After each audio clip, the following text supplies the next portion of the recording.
Baik, Assalamualaikum warahmatullahi wabarakatuh. Pada perkuliahan hari ini, kita akan masuk di topik yang kedua adalah gangguan pada kasus glukoma, masih di gangguan sistem persepsi sensori. Sebelum masuk ke subtopik bahasan, terlebih dahulu mahasiswa harus mengetahui tentang tujuan dari pembelajaran di mata kuliah ini.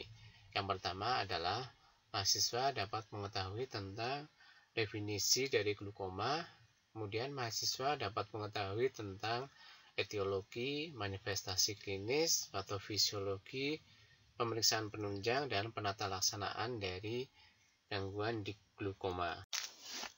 Baik, kita masuk ke definisi dari glukoma. Glukoma merupakan suatu neuropati optik yang ditandai dengan adanya pencekungan atau drooping diskus optik dan penyempitan lapang pandang yang disertai dengan peningkatan tekanan intraokuler pada area mata yang merupakan faktor resiko terjadinya glukoma. Mekanisme peningkatan tekanan intraokuler pada glukoma dipengaruhi oleh gangguan aliran keluar dari aqueous humor itu sendiri. Aqueous humor merupakan cairan jernih yang mengisi kamera okuli anterior dan posterior. Volume aqueous humor kurang lebih sekitar 250 ya. Dan kecepatan pembentukannya berkisar 2,5 UL per menit. Komposisi aqueous humor hampir sama dengan komposisi plasma, yaitu mengandung askorbat, pirufat, laktat, protein, dan glukosa. Penyebab dari glukoma itu sendiri, di mana bilik anterior dan bilik posterior mata terisi oleh cairan encer yang disebut aqueous humor. Bila dalam keadaan normal, cairan ini dihasilkan di dalam bilik posterior, akan melewati pupil dan masuk ke dalam bilik anterior, lalu akan mengalir dari mata melalui satu saluran. Jika aliran cairan ini terganggu, biasanya karena penyumbatan yang menghalangi keluarnya cairan dari bilik anterior, maka akan terjadi peningkatan tekanan intraokuler pada daerah mata. Nah, pada gambar ini bisa dibedakan antara mata yang normal dan mata pada pasien-pasien glukoma, di mana terjadi penyempitan pada jaringan tuberkuler yang nanti akan menyebabkan aliran cairan atau aqueous humor ini akan menghambat dan akan terjadi tekanan pada intraokuler pada area mata dan akan merusak pada sistem-sistem saraf, khususnya saraf optik di area mata. Pada peningkatan tekanan intraokuler akan mendorong perbatasan antara saraf optikus dan retina di bagian belakang mata. Akibatnya, pasokan darah ke saraf optikus berkurang sehingga sel-sel sarafnya akan menjadi mati. Karena saraf optikus mengalami kemunduran, maka akan terbentuk bintik buta pada lapang pandang mata. Yang pertama terkena adalah lapang pandang tepi, lalu diikuti oleh lapang pandang sentral.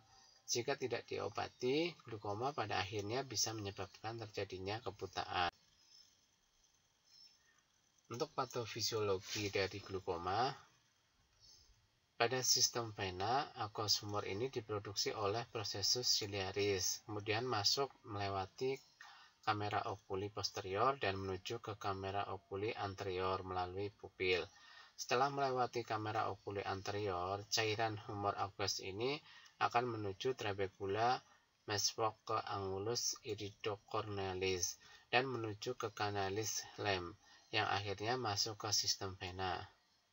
Aliran aqueous humor akan melewati jaringan trabekuler sekitar 90%, sedangkan sebagian kecil aqueous humor akan keluar dari mata melalui otot ciliaris menuju ruang suprachoroid untuk selanjutnya keluar melalui sklera atau saraf maupun pembuluh darah.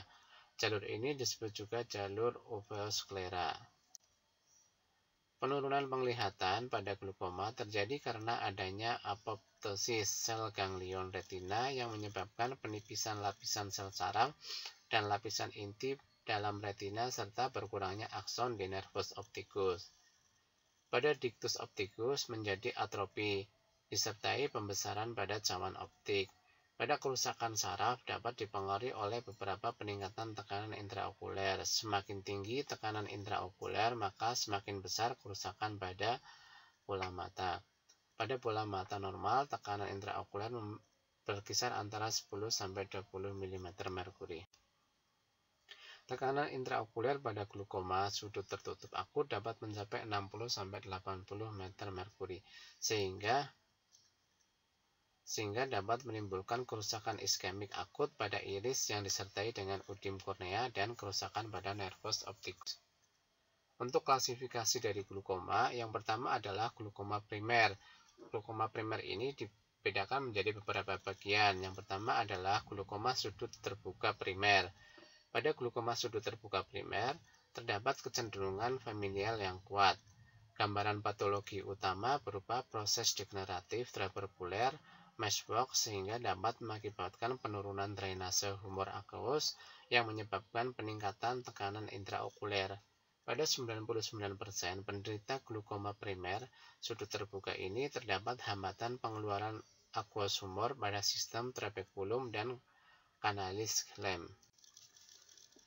Baik, pada gambar ini menjelaskan tentang gangguan pada glaukoma sudut terbuka, di mana pada aqueous humor atau cairan bening yang ada di area mata, dia akan mengalir pada lensa, kemudian dia akan masuk ke area trabecular meshwork dan ke bagian kornea. Akan tetapi terjadi gangguan pada penebalan pada trabecular sehingga si cairan ini tidak bisa masuk ke bagian kornea ataupun ke bagian trabecular meshwork, sehingga terjadi peningkatan tekanan intraokuler pada area mata.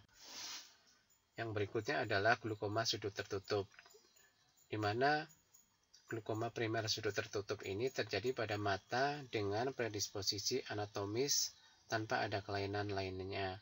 Adanya peningkatan tekanan intraokuler dikarenakan adanya sumbatan aliran keluar humus aqueous akibat oklusi trabecular hemsmock oleh iris perifer. Nah, pada gambar ini menjelaskan bahwa aqueous humor tidak bisa melewati area pada lensa dan tidak bisa melewati masuk ke dalam trabecular hemsmock karena terjadi penebalan pada area iris. Kemudian ada glaukoma sekunder, di mana peningkatan tekanan intraokuler pada glaukoma sekunder ini merupakan manifestasi dari penyakit lain. Dapat berupa peradangan, trauma bola mata, dan yang paling sering adalah disebabkan oleh uveitis. Kemudian ada glaukoma kongenital. Pada glaukoma kongenital biasanya sudah ada sejak lahir dan terjadi akibat gangguan perkembangan pada saluran aqueous humor. Pada glaukoma kongenital sering dijumpai adanya epifora, dapat juga berupa fotofobia serta peningkatan tekanan intraokuler. Pada glaukoma kongenital terbagi atas glaukoma kongenital primer atau kelainan pada sudut kamera okuli anterior, anomali perkembangan segmental anterior, dan kelainan lain dapat berupa aniridia syndrome, Low, atau sindrom Stuck-Weber, dan rubella kongenital. Tanda gejala dari glaukoma itu sendiri adalah penglihatan menjadi kabur, terdapat lingkaran seperti pelangi ketika melihat ke arah cahaya yang terang, memiliki sudut buta atau blind spot, kelainan pada pupil mata seperti ukuran pupil mata tidak sama. Untuk pemeriksaan penunjang pada glaukoma itu sendiri, yang pertama ada tonometri, di mana tonometri ini merupakan suatu pengukuran tekanan intraokuler yang menggunakan alat berupa tonometer atau Goldman. Yang kedua adalah pemeriksaan lapang pandang, di mana gangguan lapang pandang pada glaukoma dapat mengenai 30 derajat lapang pandang pada bagian sentral. Cara pemeriksaan lapang pandang ini dapat menggunakan automated experiment.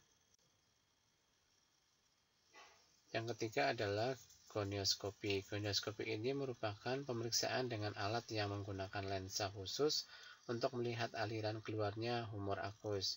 Fungsi dari gonioskopi secara diagnostik dapat membantu mengidentifikasi sudut yang abnormal dan menilai lebar sudut kamera okuli anterior. Yang berikutnya adalah penilaian diskus optikus. Penilaian diskus optikus yang normal memiliki cekungan di bagian tengahnya. Pada pasien glaukoma terdapat pembesaran cawan optik atau cekungan sehingga tidak dapat terlihat saraf pada bagian tengahnya. Untuk penata laksanaan medis, untuk obat tetes biasanya diberikan contohnya seperti beta blocker, misalnya timanol, betaxolol, carteolol, atau levuburonol, atau metipronanolol, yang kemungkinan akan mengurangi pembentukan cairan di dalam mata. Atau obat pilocarpine untuk memperkecil pupil dan meningkatkan pengeluaran cairan dari bilik anterior. Obat-obat lain yang bisa diberikan adalah epinefrin, dipiferin, atau carbocolol untuk memperbaiki pengaliran cairan atau mengurangi pembentukan cairan.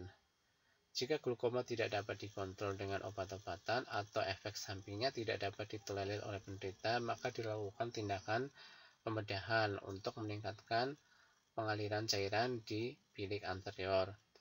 Biasanya digunakan sinar laser untuk membuat lubang di dalam iris atau dilakukan pembedahan untuk memotong bagian dari iris atau dinamakan iridektomi.